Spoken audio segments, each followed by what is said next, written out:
Thank you, thank you, thank you. Mark.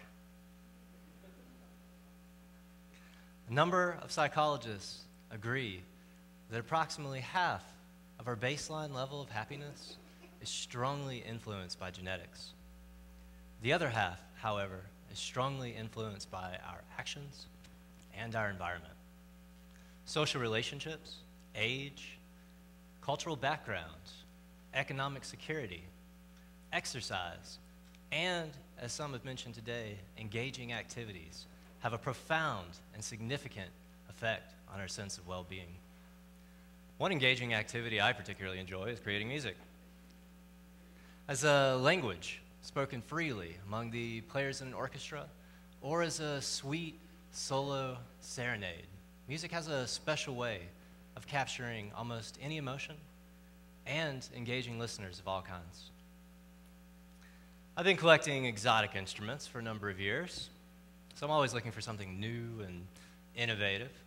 A few years ago, I discovered a new type of steel drum. It's called a handpan, cupola, pantom, sound sculpture, depending on the builder and the region of the world. Its musical mechanism is very, very similar to the steel pan invented in Trinidad. However, it has a rather distinct personality of its own. With 8 to 10 notes on each instrument, there's a particular scale, much like a folk instrument. Builders have explored numerous scales, major and minor scales, regional scales of Southeast Asia or the Middle East. This particular pan here came from Spain. It has a scale that's particularly uplifting and awe-inspiringly happy, in my opinion.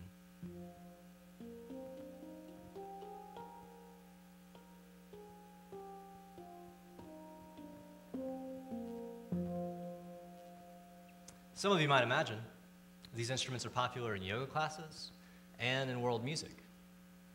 Some players believe that the resonant chamber has healing properties. Some play as a personal meditation, while others play simply to relax. This next instrument is called a halo. It's built by Pantheon Steel in Missouri. The tone is the product of a master tuner and ingeniously innovative engineering. The scale is a bit more jazzy and mysterious.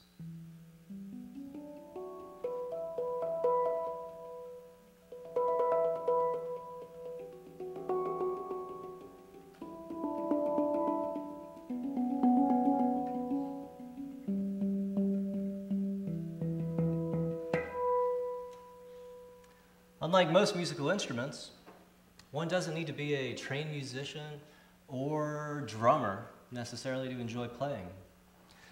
There aren't really any wrong notes on an individual pan, so one's allowed to compose and improvise from a more physical and emotional inspiration that can be free of the mind. For this reason, one also doesn't need a very strong foundation in music theory to enjoy playing.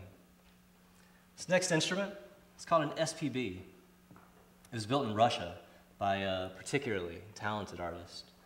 The scale is a bit more major, reminds me of a sweet and tender lullaby.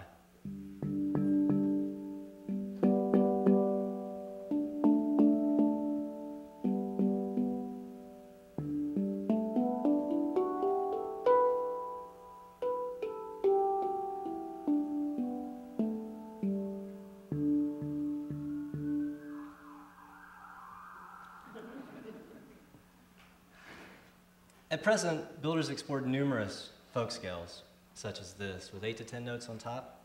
Sometimes, notes and tuned harmonics on the hole that's on the bottom of the instrument. Players play them in this direction. Sometimes they turn them over and they play the hole as though it was a udu drum. Still others turn it vertically and play both sides at the same time. I must confess to you all, the enjoyment that I initially found playing this instrument turned into a complete and total obsession. For the last year, I've been learning the incredibly difficult task of how to build them. Many people assume that it's the shape that creates the sound. However, this is only half of the recipe. The other half is tension and elasticity. On a guitar string, for example, the thickness, the material, the length of the string is very important to how it will sound. However, to get it to sing requires just the right amount of tension controlled by the tuning peg. Somewhat similar on the parabolic and elliptical shape of a steel pan or a handpan note. To get it to sing requires just the right amount of tension and elasticity in just the right places.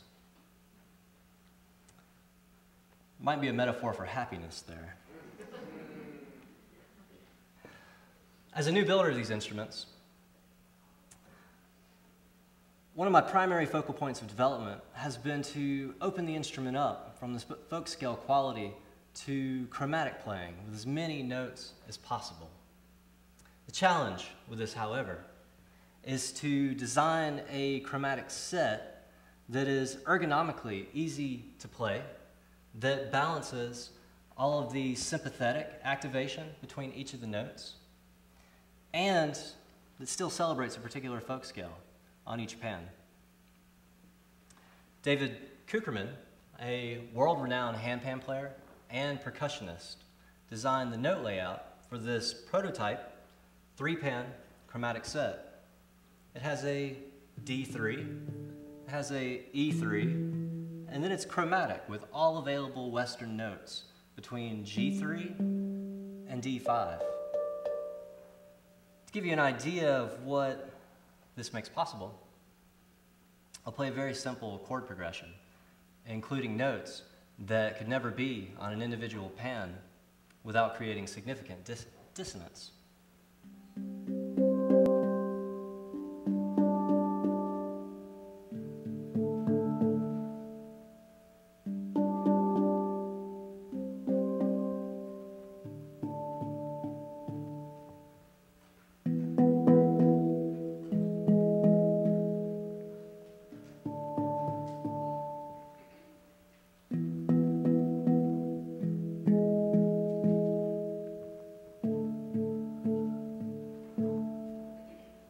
Thank you all very much for letting me share.